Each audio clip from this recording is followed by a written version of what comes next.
After life గురించి కూడా మీరు మాట్లాడడం జరిగింది. సో ఆఫ్టర్ లైఫ్ గురించి ఎక్స్ప్లెయిన్ చేస్తే ఏంటి అసలు ఆఫ్టర్ లైఫ్ ఏం జరుగుతుంది? మంచి ప్రశ్న. మరణం తథ్యం ప్రతి జీవితానికి, పుట్టుక తథ్యం. మళ్ళీ జనన మరణాలు ఒక శరీరానికి 84 సార్లు పుడతారు స్వామి. 84 సార్లు మన వాళ్ళు. ఒకసారి ఒక మనిషి అంటే నువ్వు 84 సార్లు పుడతావు ఖచ్చితంగా, ఒక యుగం ఖచ్చితంగా. ఇక నువ్వు ఖచ్చితంగా 84 సార్లు పుడతావు కాబట్టి నీకు ఈ శరీరం ఇచ్చింది. అంటే మనిషికి కేవలం 7 జన్మలే అంటారు కదా? 7 జన్మలు నీకు నీ లవర్కి మాత్రమే. నాకు అర్థమైందా లాజిక్? అర్థమైందా? భార్యాభర్తలే కోరుకుంటారు 7 జన్మలు.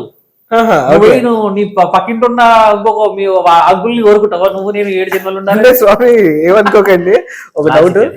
7 జన్మలు భార్యాభర్తలు మాత్రం. అంటే ఇప్పుడు ఈ జన్మలో ఒక భార్యాభర్త ఈ జన్మలో కలిశారు, వీళ్ళు మళ్ళీ వీళ్ళే ఇంకో 7 జన్మలు కలుస్తారు. 7 జన్మలు కలుస్తారు.